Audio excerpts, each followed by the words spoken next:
vamos a situar a 20 kilómetros de Los Toldos, camino al 9 de julio. Allí se encuentra emplazado el monasterio Santa María de Los Toldos. Los Toldos recibió con alegría la llegada de esta propuesta de la mano de los monjes que vinieron desde Suiza hace muchos años, cuando la señora de Sánchez ofrecía 600 hectáreas allí en ese lugar para que desde un principio allí funcionara una fundación que daría la posibilidad de alimento en la fe a quienes estuvieran cerca y que generaría la proyección a través de la elaboración de productos naturales, llevados a cabo con el amor y con la propuesta bondadosa de quienes traían este mensaje.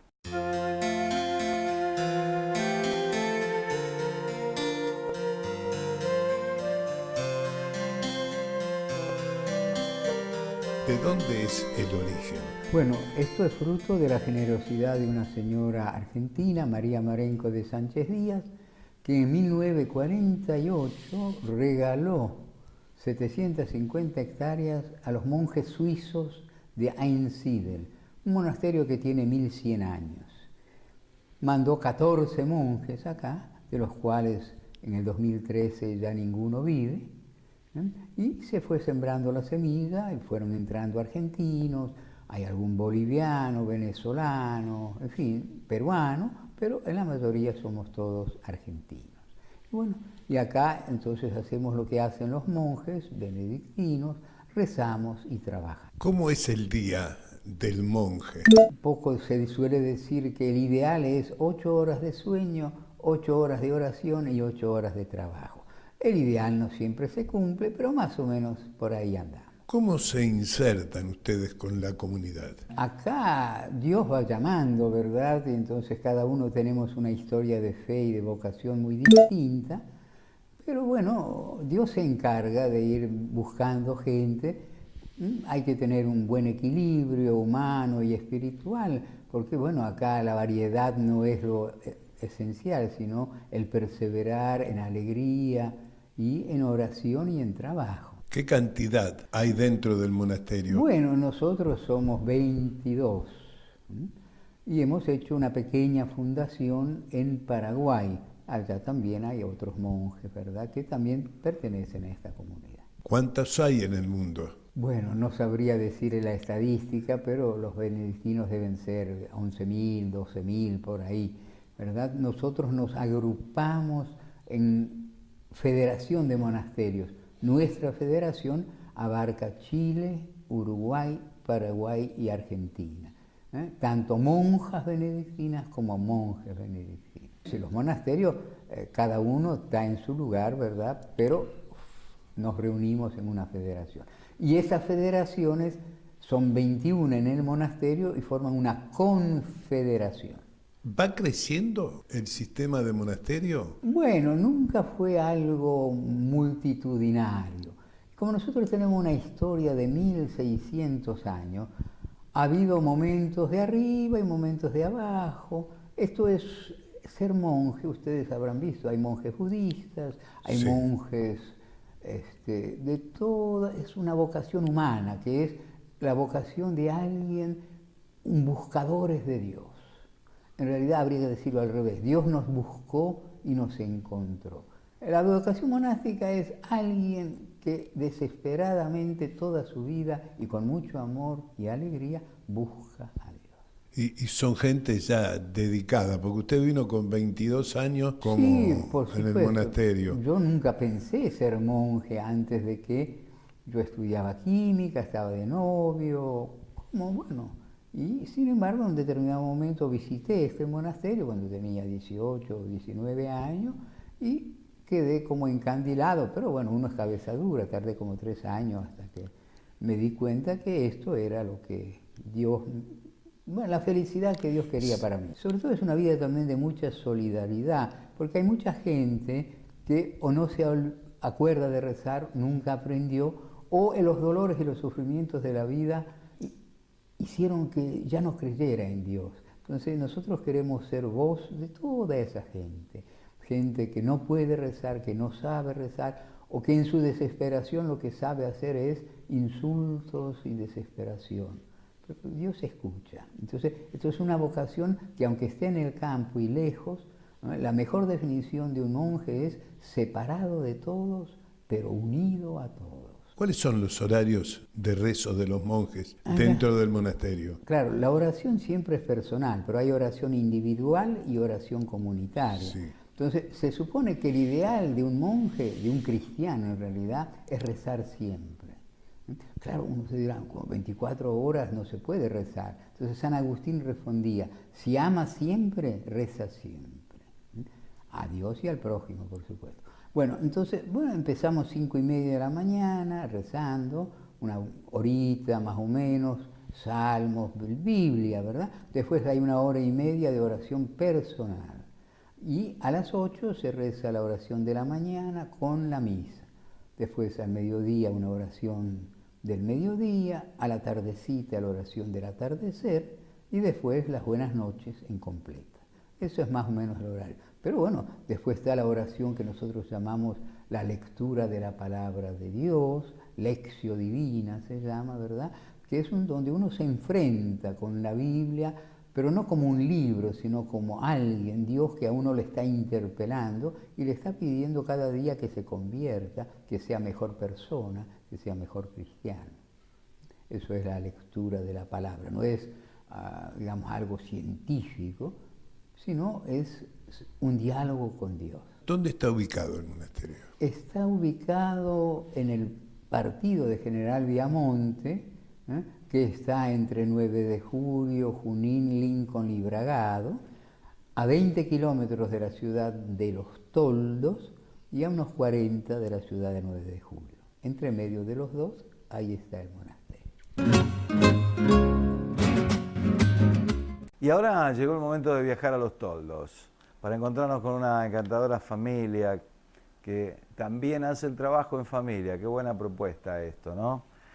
Es Marcelo Siri, con sus hijos y su mujer Sandra llevan a cabo un emprendimiento laboral, comercial, que es Establecimiento Don Enrique, servicio de siembra y de cosecha. Una vida compartida en familia, vida de trabajo, con ganas y con alegría. También en este tiempo del programa ellos son protagonistas y lo acompañan. Y la acompañan a usted que está justamente del otro lado de la pantalla sumándose a esta propuesta.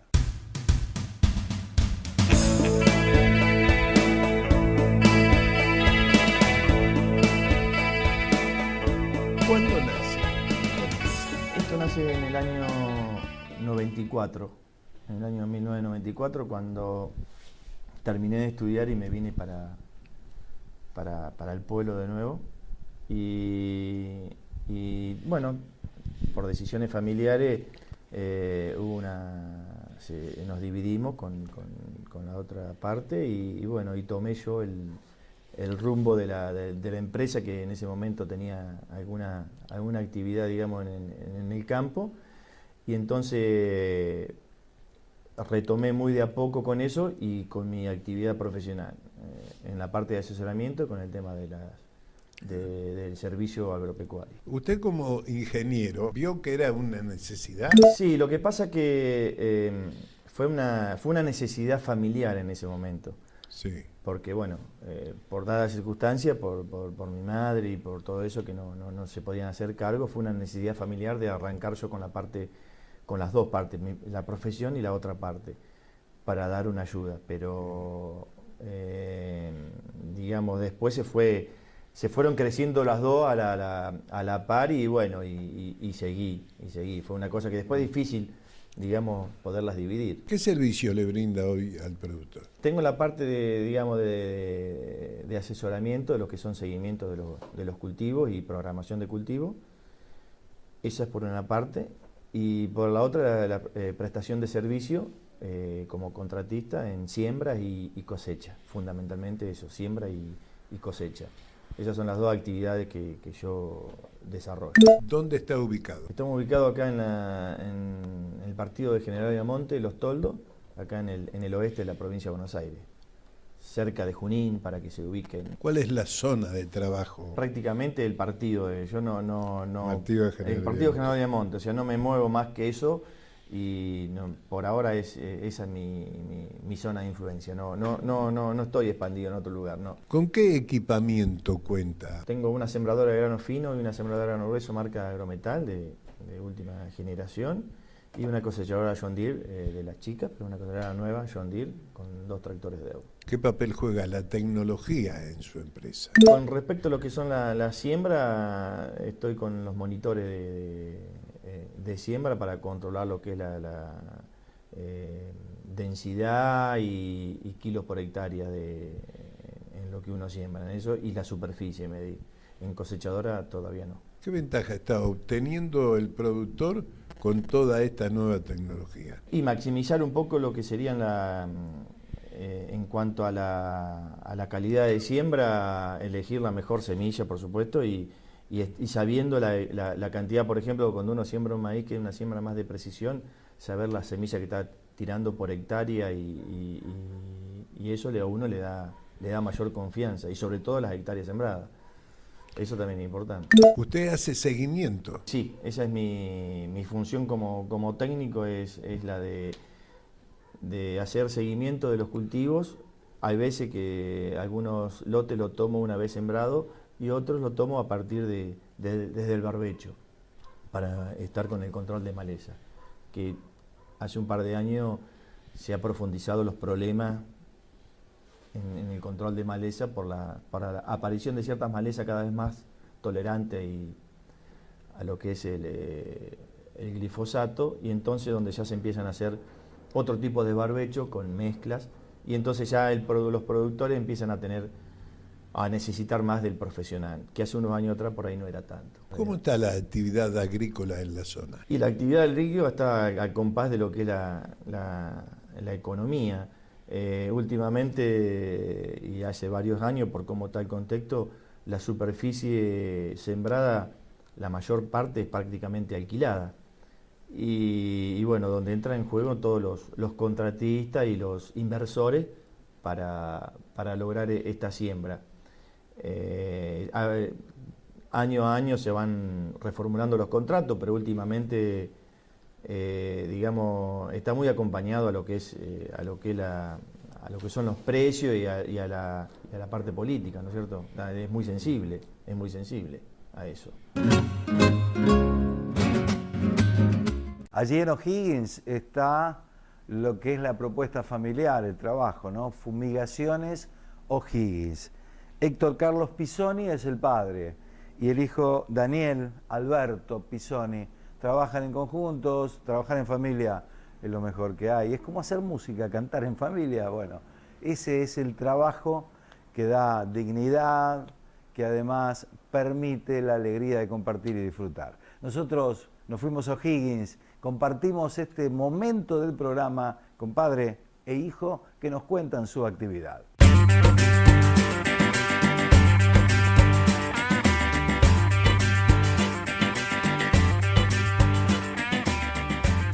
Están haciendo. Y estamos haciendo entre 32.000 y 35.000 hectáreas, más 35 que 32. No hemos llegado a 40.000, pero le digo que para hacer 15, 16 con cada equipo hay que moverse y Sí. bien, y estamos en eso, 32, 35. ¿Cuál es tu opinión sobre el medio ambiente? Qué sé yo, es buena. Ahora nos están dando a nosotros los aplicadores como que somos uno de los que estamos haciendo mal al medio ambiente, y yo, bueno, uno no estudió para eso, pero por lo que yo veo, él hace 40 años que tiene fumigadores, y yo que empecé ahora, y jamás, y toda la gente que pasó por acá, que trabajó con nosotros, nunca hemos tenido problemas.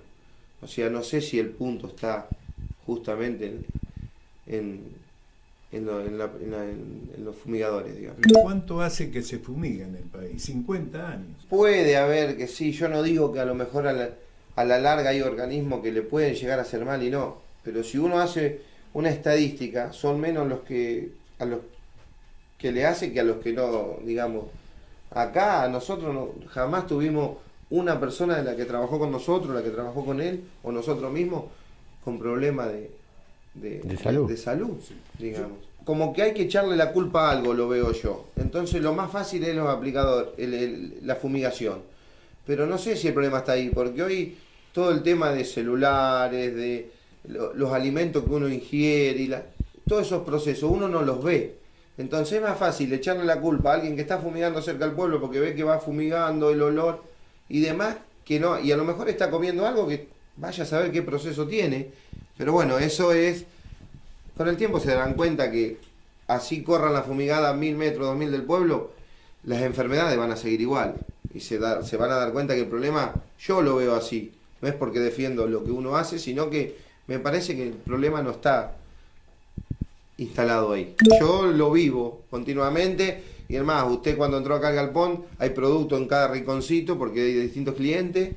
Hasta hace 2 años atrás que no teníamos esta oficina, esta matera, llamámosle, teníamos la mesa a la intemperie y convivíamos con el olor y tomábamos mate y demás, y gracias a Dios nunca nos pasó nada. ¿Cuánto personal tienen? Nosotros 2 y 3 personas más. En realidad yo ando en un fumigador, él anduvo hasta hace poco, ahora anda mi cuñado, por parte de mi hermana, y 2 chicos más que son los que manejan uno cada camión. Y él es el que organiza o el que lleva el almuerzo y demás. ¿Cómo ve la fumigación de cara al futuro? Creo que bien, o sea, es algo que viene, hoy se depende mucho de la fumigación. Antes, como él decía hoy cuando empezó la nota, se trabajaba menos, porque se trabajaban mucho las tierras, digamos, se araba. Hoy prácticamente lo hace todo una sembradora y después lo hace todo el aplicador, toda la fumigación. Entonces yo creo que es algo que se está imponiendo y mucho y hay, por suerte, hay cada vez más trabajo. ¿Cómo ves a Fumigaciones O'Higgins de cara al futuro? Yo creo que bien, yo empujo para adelante y no me quedo acá, como que la meta es seguir progresando y más, y tratar de seguir haciendo las cosas bien, que eso nos va a llevar a seguir progresando. Yo creo que al campo hay que cuidarlo y mucho y hay que tratar de ayudarlo porque es el motor que tiene la Argentina para que todo el mundo progrese, no importa a qué se dedique, pero el motor creo que hoy en día es el campo y siempre lo fue. Ahora nos ubicamos en Rafael Obligado. Allí está el amigo Jorge Mauricio Carbone. Él es productor agropecuario, contratista rural, realiza trabajos de siembra, de cosecha, de fumigación. Dialogó con nuestro programa, participó, se sumó a esta propuesta de mirar juntos de cara al futuro.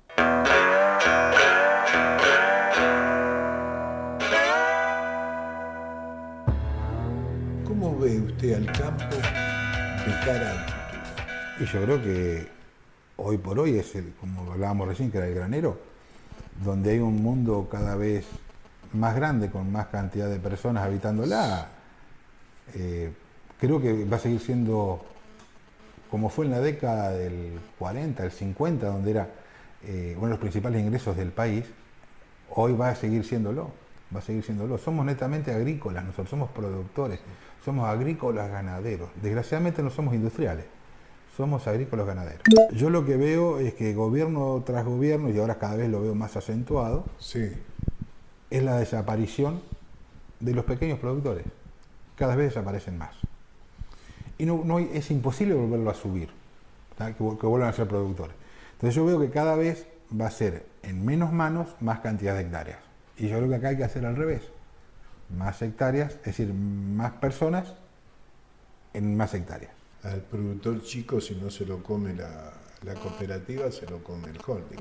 Es así, a pesar que yo no sé qué ha pasado en la economía o qué es lo que está pasando, que por ejemplo los pools de siembra están dejando muchos campos de lado.